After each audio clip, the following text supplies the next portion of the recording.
የኢትዮጵያ ሕዝባዊ አብዮታዊ ፓርቲ ኢህአፓ እየተዘጋጀ የሚቀርብ ፍኖተ ዲሞክራሲ የኢትዮጵያ አንድነት ድምፅ ነው። ጤና ይስጥልኝ፣ እንደምን አመሻችሁ አድማጮቻችን።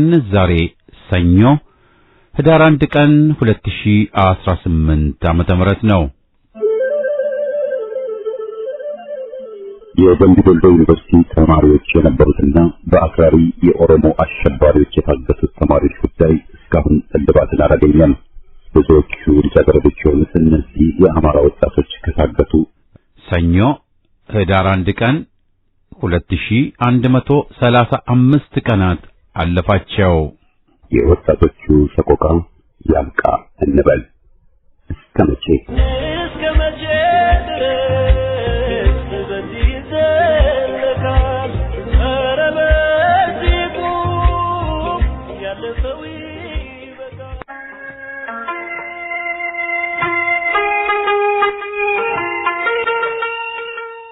ኢህአፓ አንጋፋና በሳል የፖለቲካ ድርጅት እንደመሆኑ መጠን በተመክሮም ላቅ ያለ በአደረጃጀቱና በራእዩም የገዘፈ ጠንካራና በሳል ድርጅት መሆኑ ግልጽ ነው።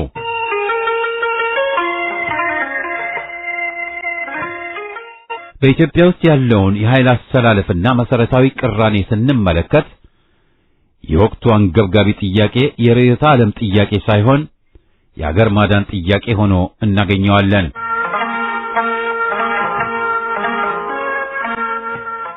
ዛሬ በውጭ አገር እኔ ነኝ የፋኖ መሪ፣ እኔ ነኝ የፋኖ ተጠሪ የሚሉ የድል አጥቢያ አርበኞች እንዳሸን ፈልተዋል። አብዛኞቹ ትግሉን ለመጥለፍ በውጭ አገር መንግስታት የተመለመሉና የተሰባሰቡ ስለሆኑ ህዝባዊ ትግሉ የእነሱ ሻጥር ሰለባ እንዳይሆን ነቅቶ መጠበቅ ያስፈልጋል።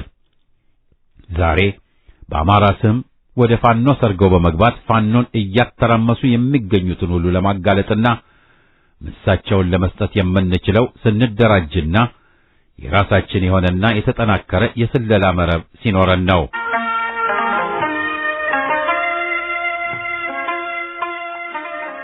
ህዳር 1 ቀን 2018 ዓመተ ምህረት ይፋ ከሆነው የኢትዮጵያ ሕዝባዊ አብዮታዊ ፓርቲ ልሳን ዴሞክራሲያ ልዩ እትም ተቀንጭቦ የተወሰደ ነው። ለጭቆና መልሱ አሁንም አመጽ ነው በሚል ርዕስ እየቀረበ ነው። ከዜናው በማስከተል እናቀርበዋለን። የብልጽግና አገዛዝ የወደ ውጊያ ሽንፈትን መቀበል ሲያቅተው ንጹሃን ወጣቶች ላይ ነጻ እርምጃ መውሰዱ ተገለጸ። የንጉስ ሚካኤል አሊኮር በሚንቀሳቀስበት ቀጠና መካነ ሰላም ከተማ ዙሪያ በየደረሰለ ክፍለ ጦር የደረሰበትን ሽንፈት መቋቋም ሲያቅተው ከመካነ ሰላም ከተማ በቅርብ ርቀት የምትገኘው በተለምዶ አባይ በር የተባለች የምትጠራውን መቅደላ ከተማን 5 ንጹሃን ወጣቶች ላይ ጭፍጨፋ በማድረግ ረሽኗቸዋል። በግፍ የተረሸኑት ወጣቶች ስም ዝርዝርም ይታገሳ አረጋ፣ መቻል ደርብ፣ እሸቱ በሬ፣ ስመኘው ጥጋቡ፣ ሀብቴ አቢ ታመነ ሲሆን ሁሉም የአንድ ሰፈር የመቅደላ ከተማ ልጆች መሆናቸው ታውቋል። ጨፍጫፊው አገዛዝ ጸረ አማራ ተግባሩን ከክልሉ ውጭ ባሉ የአማራ ተወላጆች ላይ በሰፊው ሲፈጸም የነበረ ያልና ታግለን ካላሸነፍነውና ካላስቆምነው ወደፊት ተጠናክሮ የሚቀጥል ዘር ማጥፋት ዛሬ በሁሉም አማራ በር ላይ ያንኳኳ ያለ የእልቂት ድግስ መሆኑ ግልጽ ነው ተብሏል። ፋኖ በተቆጣጠረባቸው ነፃ ቀጠናዎች ህዝባዊ መድረኮች ተካሄዱ። የላስታ ወረዳ ቀበሌዎች መካከል 02 ቀበሌ ብልብላ ገጠሩ የወልደ ንጉስ ህዝቦች ጋር የክፍለ ጦር አመራሮች ጥልቅ ውይይት አድርገዋል። ውይይቱ የተካሄደው የክፍለ ጦር ዋና አዛዥ አርበኛ ፋኖ አውራሪስ ድረስና ሌሎች አመራሮች የተገኙበት ሲሆን ህዝቡም ከፋኖ ከመምጣቱ በፊት ሰብላችን ይበላና ይወድም ነበር፣ የከተቻችን ማውያ ጥብቅ ስፍራዎች በህገወጥ በነፍስ ወከፍ ደኖች የተጨፈጨፉ ለእርሻ ስራ ይውሉ ነበር፣ ሌቦችና ወንበዶች በዝተው ነበር፣ ህዝቡ ከነጻነት ማሳውሎ አይመጣም ነበር። በአጠቃላይ ህዝቡ በስጋትና በፍራቻ ቆፈን ውስጥ ይኖር የነበረ። ዛሬ ግን ፋኖ ከመጣ ወዲህ ነጻነታችንን አግኝተናል፣ ስራዎቻችን እየሰራችሁ ነው፣ የቀሩ ስራዎች ካሉ እነዛን በቶሎ ስሩና አስተካክሉልን፣ ትግሉ እኛም እንደግፈዋለን፣ ከጎናችሁ ነን በማለት ህዝቡ ለፋኖ ያለውን ድጋፍ አሳይቷል። የአማራ ፋኖ ብሔራዊ ኃይል ምስራቅ አማራ ቀጠና ሚኒሊክ ዕዝ ላስታ ጄኔራል አሳምነው ጽጌ ኮር የማህበረሰቡን የንጹህ መጠጥ ውሃ ችግር መቅረፉ ተገለጸ። በምስራቅ አማራ ቀጠና የአሳምነው ጽጌ ኮር ጄኔራል ኃይሉ ከበደ ክፍለ ጦር በተቆጣጠረባቸው ዋግምራ ብሔረሰብ ዞን ጋዝጊላ ወረዳ ቀበሌዎች አንዱ የሆነው የ09 ቀበሌ ላልኪው ታዳጊ ከተማ ለረጅም ዓመታት የማህበረሰቡ ችግር እጥረት የነበረውን የንጹህ መጠጥ የፕሮጀክቱን በመመረቅ ይፋዊ የምስራች መሆኑን ገልጸዋል። ይህ ፕሮጀክት ወርልድ ቪዥን ኢትዮጵያ በተባለ ግብረሰናይ ድርጅት በ7.5 ሚሊዮን ብር የተሰራ ሲሆን ፕሮጀክቱ ተሰርቶ እስኪጠናቀቅም ክፍለ ጦሩ አስፈላጊውን ጥበቃና ድጋፍ እንዲሁም የወረዳው ወታደራዊ ሲቪል መዋቅር ህብረተሰቡን በማስተባበር በጉልበት እንዲሁም እንደ ጠጠር ድንጋይና አሸዋ ያሉ ግብአቶችን በማቅረብ በትብብር በ3 ወር አጭር ጊዜ ውስጥ ተሰርቶ እንዲጠናቀቅ ተደርጓል። ይህ የውሃ ፕሮጀክት ከ1500 በላይ አባወራና ማወራዎችን እንደሚያስጠቅም ታውቋል። በመጨረሻም ኮሩ በተቆጣጠረባቸው በሚንቀሳቀስባቸው ዋግምራ ብሔረሰብ ዞንና ሰሜን ወሎ ዞን ወረዳዎች መሰል የማህበረሰብ እንደ ንጹህ መጠጥ ውሃ አገልግሎት እጥረት፣ ድርቅና ወረርሽኝ ችግሮችን እንደተቀረፉ ግብረሰናይ ድርጅቱ ጥሪ አስተላልፏል።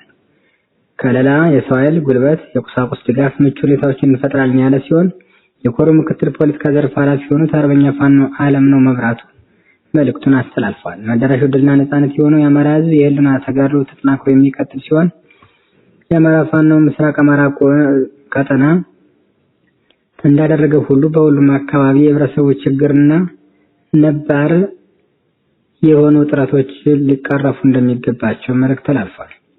የአፋር ህዝብን ቁማር ያስያዘው የአወል አርባ አገዛዝ ሆነ ያለቀው አብይ አህመድ በህዝቦች ትብብር ትግል ይወገዳል ሲል የአፋር ብሔራዊ አንድነት አብዮታዊ ግንባር ገለጸ። አብይ አህመድና አወል አርባ እንዲሁም ሌሎች ኃይሎች በጋራ ትብብር መሰረተ ማልማት ሲያቅታቸው ውድመት ለመፈጸም በህዝባችን ላይ በግራና በቀኝ እያሳሉና ግጭት ጠማቂ እንዲያቆሙ ለማሳሰብኛም አገዛዙን ለመጣል ከሌሎች ብልጽግናን መታገል ከሚፈልጉ ኃይሎች ጋር እንደምንተባበር ስናሳውቅ በታላቅ የመታገልና የማታገል ስሜት ውስጥ ሆነን መሆኑን እንገልጻለን ብለዋል። የብልጽግናው አገዛዝ የአፋር ህዝብን እንዲጠፋ ወስኗል ስንል ምን ማለታችን ነው? አንደኛ በጀነራል ተስፋዬ አያሌው አስተባባሪነት የኤርትራን መንግስት በትጥቅ ትግል ለማስወገድ የሚሰሩ ታጣቂዎች መሰልጠኛ ቦታ ሆኗል። ከህወሓት አኩርፎ የወጡ የትግራይ ሰላም ኃይል ነን የሚሉ መሰልጠኛ መዋጊያ ቀጠና አድርገውታል። ይህ በመሆኑ የአፋር ህዝብ የከባድ መሳሪያና የድሮን ድብደባ ሰለባ ሆኗል። ሁለተኛ በሌላ በኩል በሙስጠፌ መሐመድ የሚመራው የሶማሌ አብይ አህመድ የግል ጀነራሎች እገዛ የኢሳ ኃይል ከሶማሌ ክልል ልዩ ኃይል እገዛ የተደረገለትና አልፎ አልፎም በቀጥታ ተሳታፊነት ከፍተኛ ዋጋ እየከፈለ ነው። በብልጽግናው አለቃ አብይ አህመድ የቀይ ቅኝት አማካኝነት ቀበሌ ማስተዳደር ያቃተው ያገዛዙ የገጠመውን ሀገራዊ ተቃውሞ ለማብረድ በሚል የቀይ ባህር አጀንዳ መዞ የጦር ሜዳውን አፋር መሬት ለማድረግና የአፋር ህዝብም እንዲጠፋ ወስኖ እየሰራበት ይገኛል። አገዛዙ ተላላኪ የሆነው አወል አርባ የክልሉን በጀት በማጣፍ ለጦር አገልግሎት እያዋለው ከመሆኑም ጋር ተያይዞ እንዲሁም ባለ ኑሮ ውድነት አሁን ላይ በአፋር ከፍተኛ የሆነ የረሃብ የመልካም አስተዳደር ችግር ተከስቷል። በተጨማሪም የመብት ጥያቄ የሚያነሱ ሰዎች ከፍተኛ የሆነ ወከባና እንግልት፣ እስርና ድብደባ እየተፈጸመባቸው መሆኑ የአደባባይ ሀቅ ሆኗልም ብለዋል። የአፋር ህዝብ ለዘርፈ ብዙ ጥቃት ተጋላጭ ሆኗል። ከኛ ጋር ሆኖ የሚታገል የትኛውም አካል ከጎናችን በመሰለፍ ይህንን ጨፍጫፊና ደመጠጭ ስርዓት ልናስወግደው ይገባል የሚል መልእክት አስተላልፈዋል። ኢትዮጵያ በድህነት መጠን 13 ሀገራትን ብቻ በመብለጥ 180 ደረጃ ላይ ተቀመጠች። ኢትዮጵያ በድህነት ከ193 ሀገራት 180 ደረጃ ላይ መቀመጧ ተሰምቷል።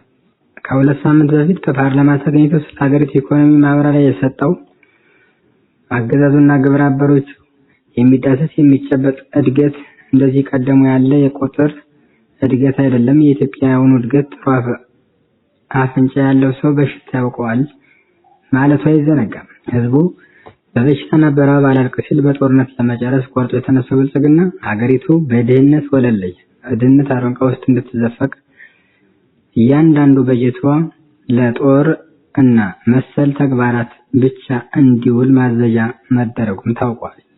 በበርካታ ችግሮችና ዕዳ ውስጥ ተዘፍቃ የምትገኘው ኢትዮጵያ ብልጽግና ራቁቷን ሊያስቀራት እንደሚችልና ከወዲሁ ይህንን ጸረ ሕዝብና ድህነት እንደውም ጦር ሰባቂ የድህነት ገፈት ቀማሽ እንድንሆን የሚዳርገንን አመራሩና ግብረ አበሮችን ማስወገድ እንደሚገባን መልእክት ተላልፏል።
ዴሞክራሲያ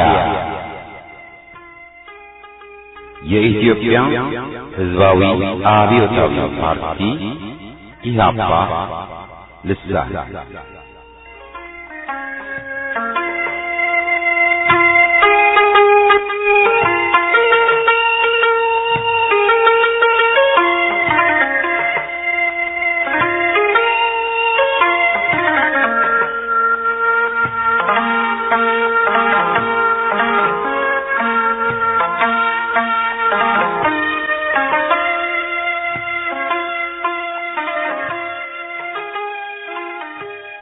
ልዩትም ህዳር 2018 ዓመተ ምህረት ለጭቆና መልሱ አሁንም አመጽ ነው። ዓመት አልፎ ዓመት ሲተካ ፍትህ እየራቀች ትግሉ እየረዘመና ድልም በለስ በቀናቸው ፋሽስቶች እየተነጠቀች መቀጠሏን ማየት ከጀመርን ይኸው ድፍን 50 ዓመት አገባደን። ዴሞክራሲያዊ ስርዓትን ፍለጋ የጀመርነው ረጅም ጉዞ ፍጻሜው አሁንም ከሚታይበት አንገት ባይደርስም ዙሪያ ገባውን ለመገምገም የሚያስችል ምዕራፍ ላይ መውጣቱ ግን ጋር ነው። ሁኔታው የፈጠረውን አጋጣሚና አድርባይ ምሁራንን እየተጠቀሙ የጭቆና ቀንበር በሕዝብ ትከሻ ላይ ለመጣል ለታወቁት አምባገነን ግለሰቦችና ጠባብ ብሔረተኞች ሰርግና ምላሽ ሆኗል። ለእውነተኛ ሕዝባዊና አገር አድን ለውጥ ስንነሳ እስካሁን የተከፈለውን እጅግ የላቀና የበዛ መስዋዕትነት የጠፋውን ሕይወትና የፈሰሰውን ደም ስናስብ ያገኘነው ውጤት እጅግ አነስተኛና ኢምንት ነውና ለምን ብለን መጠየቅና ካለፈው ተምረን በአስመሳይ የፖለቲካ ጭልፊቶች ሳንደለል ጸረ ሕዝብ ሥርዓትን አስወግደን በአስተማማኝ ለውጥ የሕዝብ የበላይነት የስልጣን ምንጭነት የሰፈነባትን አገር ተባብረን ለመገንባት የምንችልበትን ሁኔታ መፍጠር ታላቁ ግባችን መሆኑን በጽሞና መገንዘብ አለብን።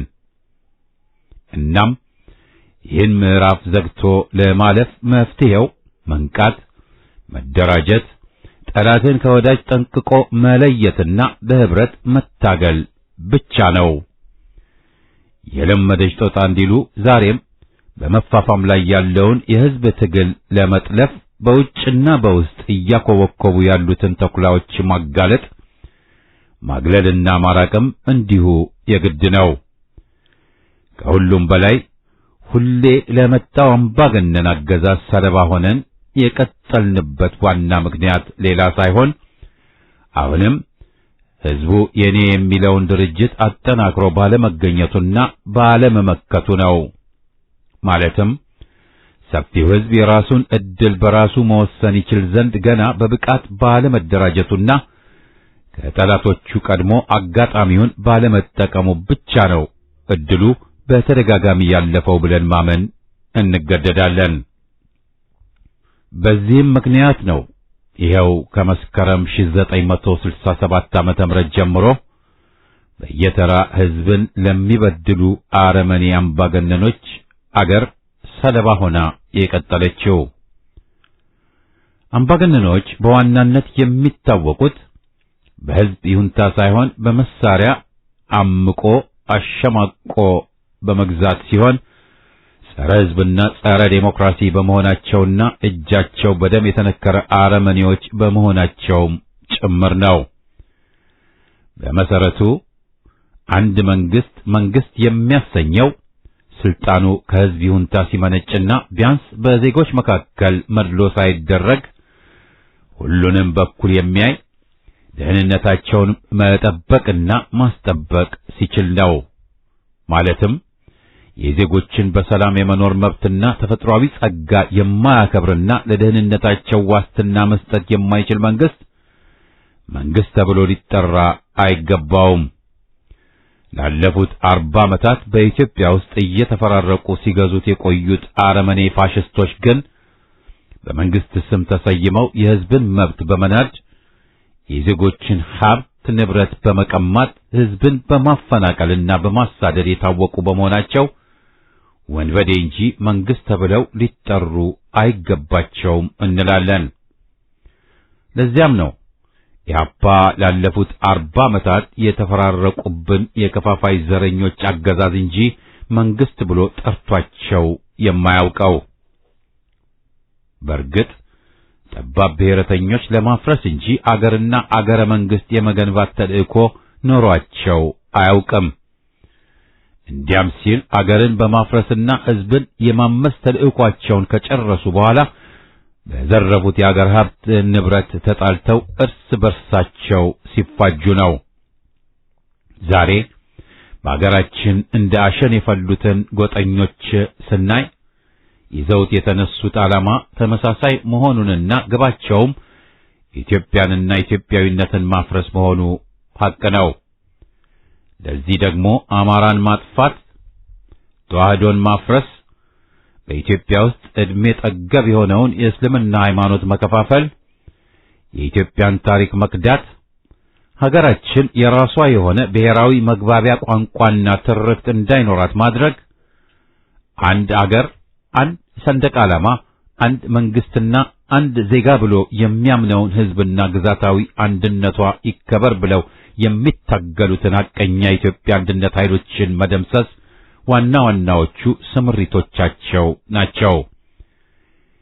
ይህ እንግዲህ ልክ የሌለው ኢትዮጵያዊነትን ለማፍረስ የሄዱበት ርቀት ሲሆን ይህ ሁሉ ጥላቻ፣ ጭካኔና ቂም ቁርሾ ግን ከየት መጣ ለሚለው ጥያቄ ሌላ ምላሽ ያስፈልገዋል።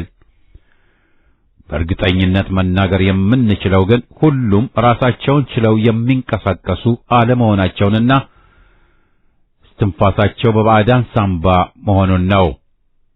ባጭሩ ግን የፈጸሙት የአገር ክህደት ወንጀል በሚዛን ሲታይ የውጭ ጠላቶቻችን አገራችንን በቀኝ ለመግዛት ካደረሱት ጉዳት እጥፍ ብቻ ሳይሆን መጪውን ትውልድ ጭምር አንገት የሚያስደፋና አገር የመረከብ አቅሙን ፈተና ላይ የሚጥል ብሎም አገር ወዳድና ስርዓት ያለው ትውልድ እንዳይመጣ የሚያደርግ የጥላቻና የጭካኔ ጥግ መሆኑን ያሳያል።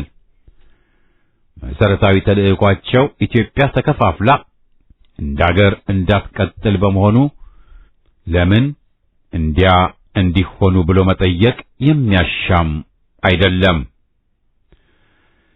ጠባብ ብሔረተኞች የሚታወቁት አገርን የማፍረስና ሕዝብን የማመስ ተልእኳቸውን ከተወጡ በኋላ በትርፍራፊው እርስ በርሳቸው በመናቆር ነው። ዛሬ በአገራችን እያየን ያለውም ይህንኑ ሐቅ ነው።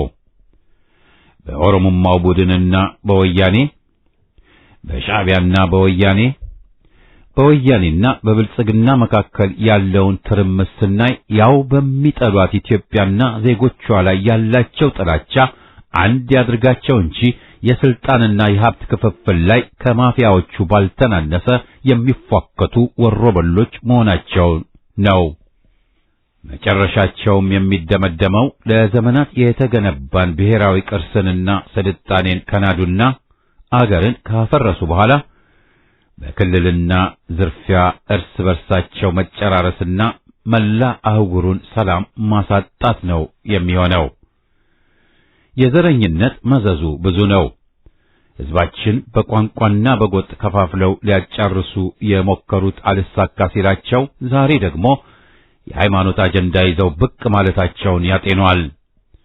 በቅርቡ በወሎ ክፍለ ሀገር ያየነውና የታዘብነው እንዳለ ሆኖ ሰሞኑን ደግሞ በአርሲ ክፍለ ሀገር በተዋህዶ አማኝ ቄሶችና ምዕመናን ላይ የፈጸሙት ኢሰብአዊ ድርጊት ታሪክ የማይረሳው በደል ሆኖ ተዘግቧል። ይህ በዚህ እንዳለ ሰሞኑን ጉሙዝና ወለጋ በሚዋሰኑበት ቀጠና ውስጥ ሕዝባችን ከላይ በኦሮሞማ ነፍሰ ገዳይ ወታደርና ከታች ደግሞ ከሱዳን ሰርገው በገቡ ቅጥር ነፍሰ ገዳዮች እየተገደለ መሆኑን እያዳመጥን ነው። በዋና ከተማዋ አዲስ አበባ ውስጥ ድምጻችን ይሰማ በሚል መሪ ቃል የታወቀውን እንቅስቃሴ ይመሩ ከነበሩት ውስጥ ጽንፈኞች እንደነበሩ ድሮም ተናግረናል። አሁንም እንዲሁ ጽንፈኞቹ ወያኔ ከሄደ በኋላ አማራ ሙስሊሞችን ክደውና ጭንብላቸውን ቀይረው እኛ ኦሮሞማንን እናንተ ከፊንፊኔ ውጡልን ማለት ብቻ ሳይሆን ከወለጋ እስከ ጎጃም ጎንደርን ጨምሮ በአማራና ተዋህዶ ላይ ዘመቻ መክፈታቸውን አልረሳንም። በሙስሊምና በተዋህዶ መካከል የማይጠፋ እሳት ለመጫር ሲሯሯጡ በዓይናችን ያየነው የዘመኑ ቅሌት ነበር። ባለምንጫውም ቢሆን በኢትዮጵያ መሬት ውስጥ ሌላ የሃይማኖት ጦርነት ያወጀው ገና በአሜሪካን ሀገር ውስጥ ሚኔሶታ ውስጥ እያለ ነበር። ልክ እንደፎከረውም ወያኔ በወደቀ ማግስት ኢትዮጵያ ውስጥ ገብቶ በአዳማ፣ በሻሸመኔ፣ በአርሲና በሐረር ወዘተ በመቶ የሚቆጠሩ ተዋህዶንና አማራን አስጨረሰ። በብዙ መቶ ሚሊዮን ብር የሚቆጠር ሀብት ንብረት ወደመ። በባዳኑ ፍላጎት ስልጣን ኮርቻ ላይ ፊት ያለው ግልገል አምባገነን አመጣጡ ከነኚህ አውሬዎች ነው። አልሸሹም ዞር አሉ እንዲሉ ያው ተመሳሳይ የዘር ፖለቲካ ያሰከረው የኦሮሞማ ጠባብ ብሔረተኞች ቁንጮ ነው። ዓላማውም የዘር ፖለቲካ ለማጠናከር ነው። ባጭሩ ብልጽግና ብሎ ስሙን ከመቀየር ውጭ ለኢትዮጵያ ሕዝብ የሚበጅ የፖለቲካም ሆነ የኢኮኖሚ መርሃ ግብር የሌለው ባተሌ ዘረኛ ነው። ለዚያም ነው ኢትዮጵያንና ኢትዮጵያዊነትን ለማፍረስ ወያኔ ሻዕቢያና ኦነግ የነደፉትን ቡትቶ ሕገ አራዊትና የክልል ፌዴሬሽን መመሪያ አድርጎ እየተንደፋደፈ የሚገኘው። ስልቻ ቀልቀሎ፣ ቀልቀሎ ስልቻ እንዲሉ ወያኔ ጠፍጥፎ የሠራው ኦዴፓ የባሰ የገማ የገለማ ዘረኛ ቡድን መሆኑን አላጣነውም። የኢትዮጵያ ሕዝብ በጥገናዊ ለውጥና በመሰረታዊ የሥርዓት ለውጥ መካከል ያለውን ልዩነት ከተረዳ ዘመን አልፎታል። ገና ትግሉ ሲጀመር ጉልቻ ቢቀየር ወጥ አያጣፍጥም ከማለቱም በላይ ትግላችን ያረጃ ፈጀውን ሥርዓት አስወግዶ በቦታው አዲስና ዴሞክራሲያዊ የሆነ ሕዝባዊ መንግሥት ለመተካት እንጂ ጉልቻ ለመቀየር አይደለም ካለም እነሆ ድፍን 50 ዓመታት ሞልቶታል። ስለዚህ ዛሬም እንደገና በመለስ ዜናዊ ይመራ የነበረው የትግራዩ ጠባብ ብሔረተኝነት በኮሎኔሉ በሚመራው የኦሮሞማ አገዛዝ ያንኑ ሥርዓት ለማስቀጠል የተደረገ የስልጣን መሸጋሸግ እንጂ ሕዝብ የታገለለት የሥርዓት ለውጥ አይደለም ብሎ ትግሉን ቀጥሏል። ትሻልን ትቼ ትብስን አመጣው እንዲሉ የኦሮሞማው አገዛዝ እስካሁን ከታዩት አምባገነኖች ሁሉ የበለጠ አረመኔ መሆኑን በተግባር እያሳየን ቀጥሏል። በዚህም ዘረኛና ነውረኛ ተግባሩ አገራችንን ሁለንተናዊ ወደሆነ ቀውስ ውስጥ ከቷታል።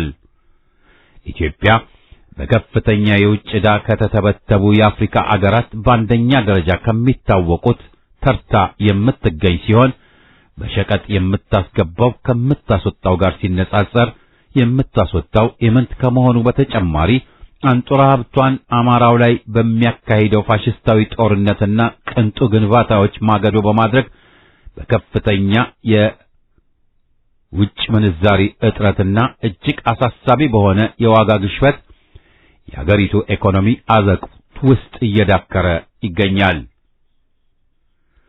ብዙ ሚሊዮን ዜጎቿም ለከፍተኛ የረሃብ አደጋ ተጋልጠዋል። የኢትዮጵያ ሕዝብ ሰብዕናውን ተነጥቆ ክብሩን ተገሶ ሁሉን ነገር አገሩን ጭምር ለነፍጥ አስረክቦ የሰው ምስሉ በቀረበት በአሁኑ ሁኔታ እንኳ በዚህ ታሪካዊ አገራችን ዛሬም ይህን ሰው በላ ስርዓት ለማስቀጠል ወዳጅ መስለው ሕዝብን የሚማለዱ አሉ። እናስ ይህን ብሔራዊ አደጋ ለመከላከል የኢትዮጵያ ሕዝብ ማድረግ ያለበት ምንድን ነው? ተደራጅቶ ታጥቆና ነቅቶ በላዩ ላይ በግድ የተጫነበትን ሕገ አራዊትና የክልል ፌዴሬሽን ነቅሎ ጥሎ በምትኩ ብሔራዊ ሕዝባዊና ዴሞክራሲያዊ ስርዓት መትከል ብቻ ነው መፍትሄው። ቀጥሎም እንደ አገር ያለን የጋራ ጠላት ዘረኝነት መሆኑን መቀበል፣ ትምክህተኝነትም ሆነ የበታችነት ስሜት ሁለቱም ከአንድ ወንዝ የተቀዱ የህብረተሰብ ጠንቆች መሆናቸውን አውቀን ልናጠፋቸው ይገባል። ከሁሉም በፊት የጠባብ ብሔረተኝነት ስርዓትን በጋራ መታገልና በምትኩ ብሔራዊ ዴሞክራሲያዊ የሽግግር መንግስት ማቋቋም የትግላችን አልፋና ኦሜጋ መሆኑን አውቆና ወስኖ ትግሉን ማጧጧፍ አለበት እንላለን። ስለሆነም ትግላችን ምን ላይ ደርሷል? በአገራችን ውስጥ ያለውን ነባራዊና ህሊናዊ ሁኔታዎች ስንመረምር ተጨባጭ ሁኔታው ምን ይነግረናል ለሚለው፣ አንደኛ አገራችን የገባችበትን ሁለንተናዊ ቀውስ መረዳትና የአገሪቱን ፖለቲካዊ፣ ማህበራዊና ኢኮኖሚያዊ ውድቀት ማየቱና በዚህ ምክንያት ሁኔታዎች ሁሉ ከአገዛዙ ቁጥጥር ውጭ መውጣታቸውን መገንዘብ፣ በአገራችን እየበሰለና እየተንተከተከ ያለው ቅራኔ በፈጠረው ግለት ለውጥ አርግዛ ለመገላገል እያማጠች መሆኗን መረዳትን ይጠይቃል። በመሆኑም አገራችን እየተነፈሰች ያለችውን የለውጥ አየር ማዳመጥና በበቂ ተደራጅቶ ሕዝባዊ ስርዓት ለማዋለድ መዘጋጀትን ይጠይቃል። የኦሮሞማው አገዛዝ ይገዛ የነበረው አቅምና ሁኔታ ሊቀጥል አለመቻሉንና በአገሪቱ እየተቀጣጠለ ያለው የትጥቅ ትግል ወደ ከፍተኛ ደረጃ መድረሱን ይመለከቷል። የአገዛዙ ወታደርም ሆነ የጸጥታ ኃይሉ በአጠቃላይ ፋኖ እያደረገ ያለውን የሽምቅ ውጊያና ሕዝባዊ ትግሉን መቋቋም አቅቶት እየተፍረከረከ መሆኑን መገንዘብ የትግላችን የት ደርሷል ለሚለው ጥያቄ ከሞላ ጎደል መልስ ይሆናል ብለን እናምናለን።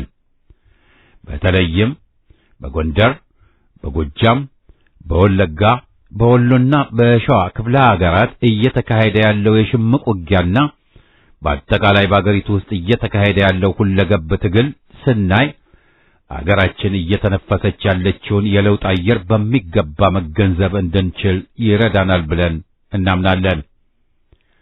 ሌላው ከላይ ከጠቀስነው ሁኔታ ጋር አብሮ መሄድ ያለበት ከአገራችን ተጨባጭ ሁኔታ ጋር አብሮ ለመራመድ በአገር ውስጥም ሆነ በውጭ አገር ያሉት ድርጅቶችስ ምን እያደረጉ ነው ብሎ መጠየቁ አግባብ ነውና እንጠይቃለን።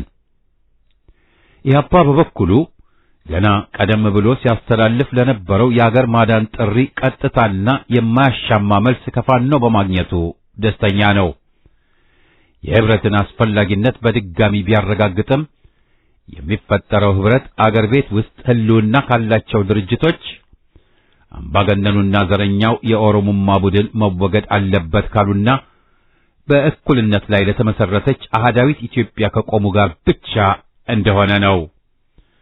ከዚህም ባሻገር የኦሮሞማው አገዛዝ ከተወገደ በኋላ ሁሉን የህብረተሰብ ክፍል ያሳተፈ የሽግግር መንግስት መቋቋም እንዳለበት ከተቀበሉ ኃይሎች ጋር መሆን እንዳለበትም አስገንዝበዋል።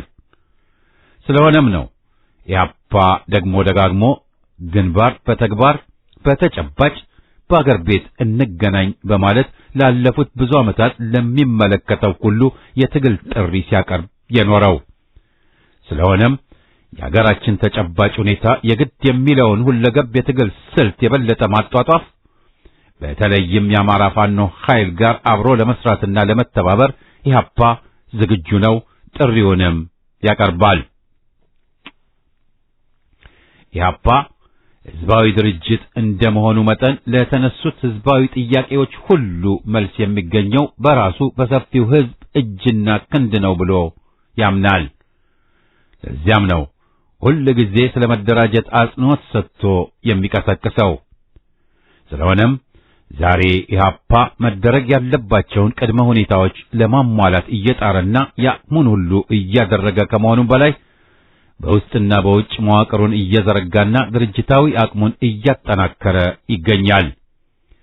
ኢህአፓ እንደነ ስማይ ጣሪዎች አንጃዎች ወሬ በቁና መስፈር ሳይሆን መመሪያው ትግል በተግባር ነው። በእርግጠኛነት ህዝባችንም ቆርጥ ያለው ቀን ሲመጣ በቆራጥነት ጠላትን በሚገባው ቋንቋ ለማናገር ተመክሮም ሆነ ልምዱ ያለው ኢህአፓ መሆኑን በሚገባ ያውቃል። ለዚህም ኢህአፓ ድርጅታዊ አቅሙን መገንባትና አይቀሬውን ህዝባዊ ግዳጅ መወጣት አለበት ማለት ነው። ትግሉንም በቀጣይነት በተጨባጭ እያፋፋመ ካለው የአማራ ፋኖ ኃይልና ከሰፊው ህዝብ ጎን ለመሰለፍ ድርጅታዊ ብቃቱን ማሳየት መቻል የግድ ይሆናልና በሜዳ እንገናኝ ይላል። አዎ ኢህአፓ አንጋፋና በሳል የፖለቲካ ድርጅት እንደመሆኑ መጠን በተመክሮውም ላቅ ያለ በአደረጃጀቱና በራእዩም የገዘፈ ጠንካራና በሳል ድርጅት መሆኑ ግልጽ ነው።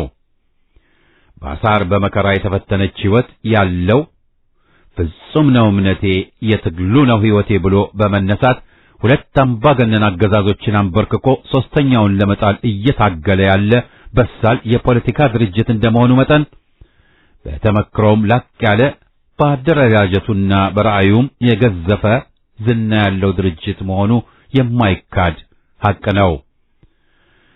በሂደትም በትግል ከተሰማራው አርበኛና ከሰፊ ህዝብ ጎን በመሆን ውስብስብ የሆነውን የኢትዮጵያን ፖለቲካዊ፣ ማህበራዊና ዲፕሎማሲያዊ ከበባ ሰብሮ ከመውጣትም አኳያ ሁለንተናዊ አቅሙን አጠናክሮ ይቀጥላል።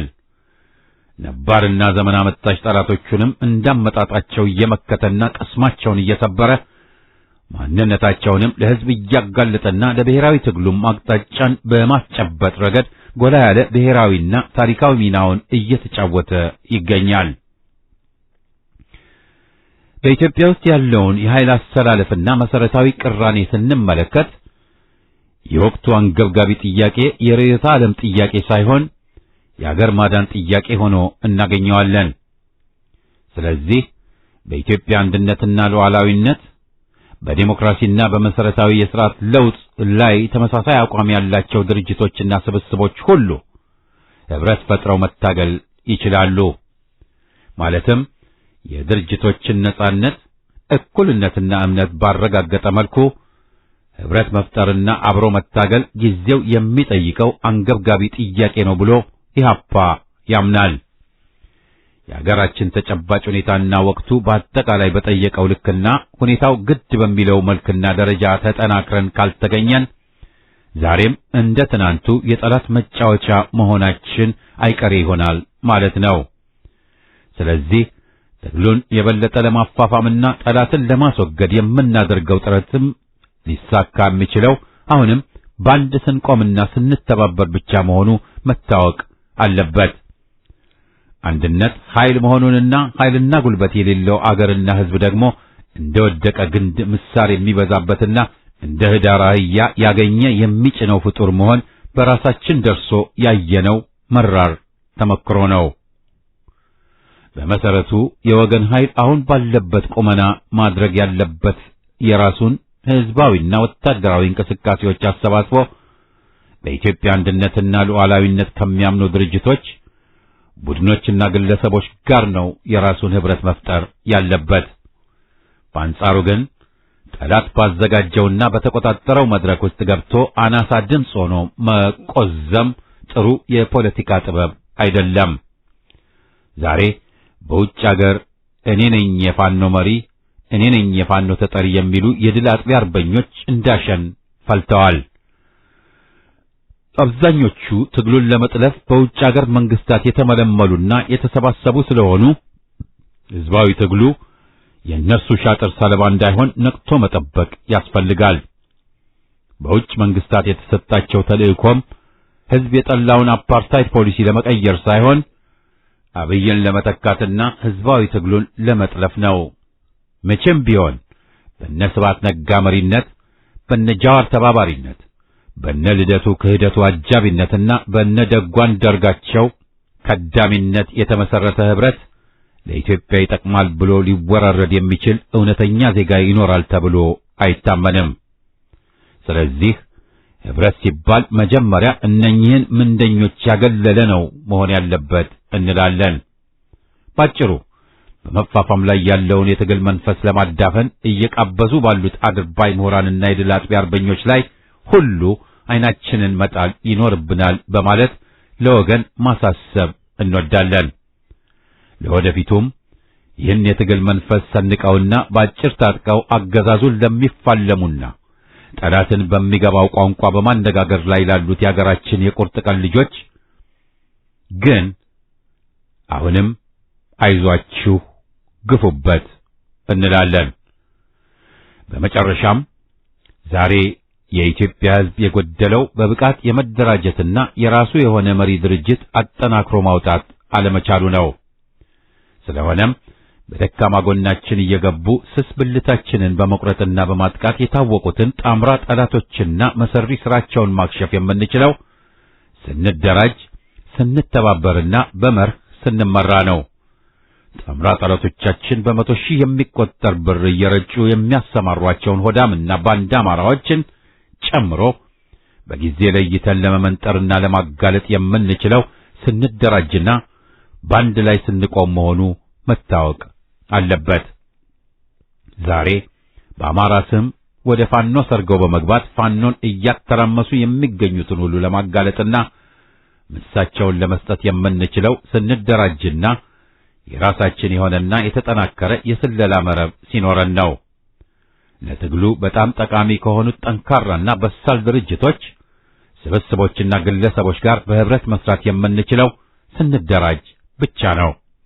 ስለዚህ የወገን ኃይል ከሆኑትና ዛሬ በትግሉ ሜዳ ከቀጠሉት አንጋፋ ፖለቲካ ድርጅቶች ከነያፓና ሌሎች የወገን ድርጅቶች ታሪክ ተምረን በሚገባ ተደራጅተን እንታገል እንላለን።